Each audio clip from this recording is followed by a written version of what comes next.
I'm Mary Grace and these are your daily announcements. If you want to run for student council or class officer, the signups will begin on Wednesday. You can sign up outside F210 and they will be closing on the following Wednesday, August 25th. Officers include student body president, vice president, social media manager, and school spirit leader.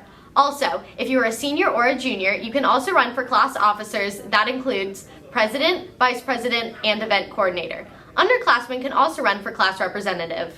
The first football game is Friday. Tickets are on sale now at LexingtonWildcats.com. Tickets must be purchased online and are $7. Why is this stuff important? There are things the adults don't like to talk about, but if things happen at school, I need to have a plan. And I need to know that the adults have a plan, so I'm going to talk about the standard response protocol. It's all about these simple actions. The first action is hold. Stay in your classroom, clear the hallways. The second action is secure. Get inside, lock outside doors. The third action is lockdown. Locks, lights, out of sight. The fourth action is evacuate. A location will be announced. The fifth action is shelter. The hazard and safety strategy will be announced. So let's get started and learn about hold. Hold in your classroom or area, clear the halls. Hold in your classroom or area, clear the halls. Something is happening in the halls and the school needs to get it sorted out. So we'll stay in our classroom even if the bell rings. Try to do classwork, but remind your teacher to lock and close the classroom door.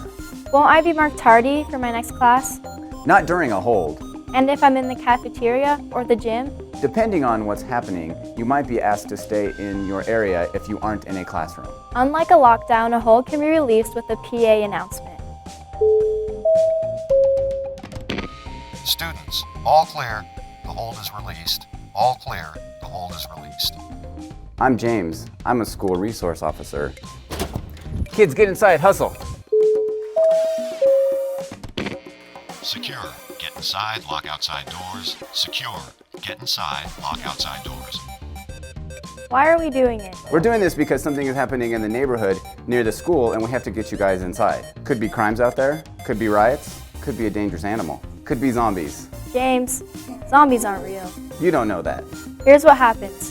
Get everyone inside. But inside, you just keep everything normal. Even class changes stay on schedule except between buildings. Initially, nobody can come in or go out of the building. Depending on what's happening, your teacher may ask you to text your parents and tell them not to freak out. School is happening just like normal, and if they show up, they probably won't be let in anyway. That's right, nothing to see here. Chill. Secure is just staying inside. Sometimes it's a pain, like when school gets out or during lunch, but usually you won't notice much. What about lockdown? This is serious. Pay attention because something bad is happening in the school. Oh, things adults don't want to talk about. First, I'm going to talk about stuff that we do know. Data and research about attacks at schools. Then I'm going to talk about what to do depending on where you are. First of all, 70% of these are over within 5 minutes. 90% are over in 10 minutes. Heavy. First, let's look at one thing that they have learned. An attacker has hardly ever gotten through a locked classroom door. Hardly ever. Where'd you see that? Get on the web and look at the Sandy Hook Commission report. The FBI has some stuff too. Lockdown, locks, lights, out of sight. Lockdown, locks, lights, out of sight. So the teacher will lock and close the door. Right, then what happens? I got this. First, we're going to get out of sight of the corridor window. What else are you gonna do? Then we're going to get low on the floor. I'm going to make sure I can't see out of the corridor window. Then I'm going to take a deep breath and focus. This is an important 5 or 10 minutes. I'm even going to silence my phone or turn it on Do Not Disturb. Turn off your data and Wi-Fi too. This helps the first responders keep their internet access. But can I text my parents? Yes, but not at first. Your teacher will probably have you wait about 5 minutes until it's safe. If it's safe, a few of you at a time can text your parents. Here's what to text. I'm okay, we're in a lockdown, I'll update you every 5 minutes. I'm going to add this. I love you guys.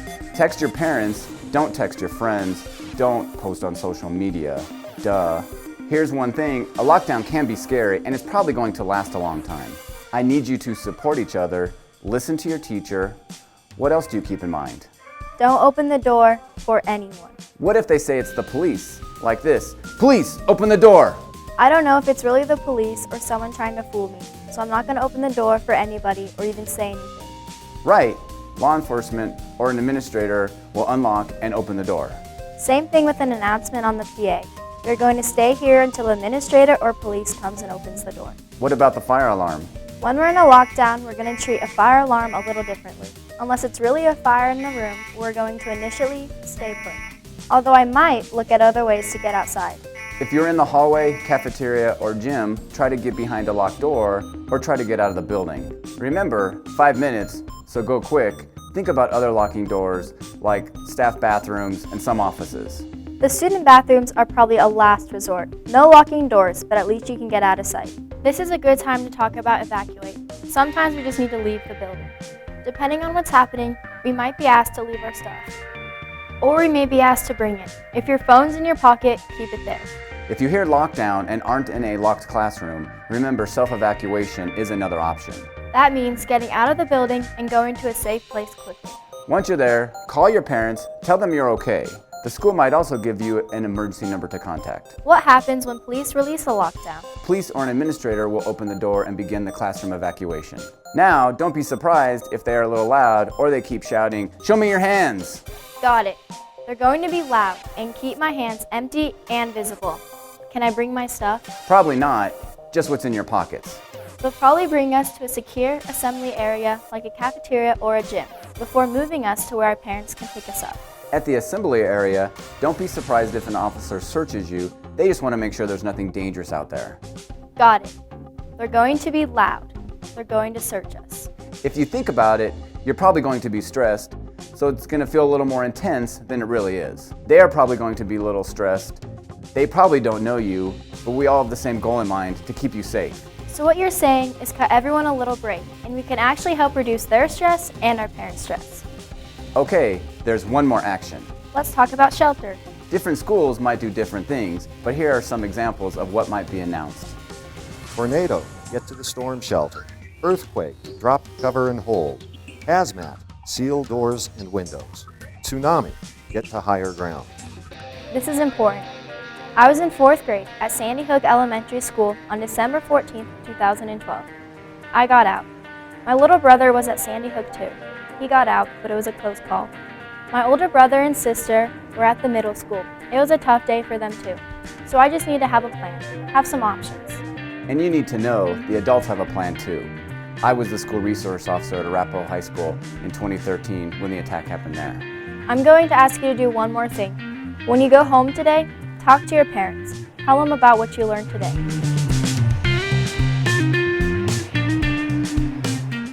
Homecoming is in a few weeks. The homecoming football game is on September 10th. If you are a senior girl and would like to be on the homecoming court, you can sign up next week. The sign-up list will be outside F210 and the front office. Anyone wishing to participate can be sponsored by a senior football player, an athlete from any sport, club, or school organization. Sign-ups will close on Friday, August 27th, and voting for Homecoming Queen will take place the week of homecoming. When you're at lunch, you are not allowed to move the tables or the chairs. Also, when in the cafeteria to eat breakfast or lunch, only the bathrooms in the cafeteria area should be used, not the ones in other hallways. The award-winning LHS mock trial team is gearing up for this year's competition season. There will be an informational session for interested students in room D101 immediately after school on Wednesday, August 18th. If you cannot attend, please see Miss Kelly Hughes in room D101 or send an email to mkhughes@lexington1.net. Tryouts will begin the week of August 25th, so make sure you get the necessary information to be a part of this team's successful year. That's it for today. Have a great day, Wildcats.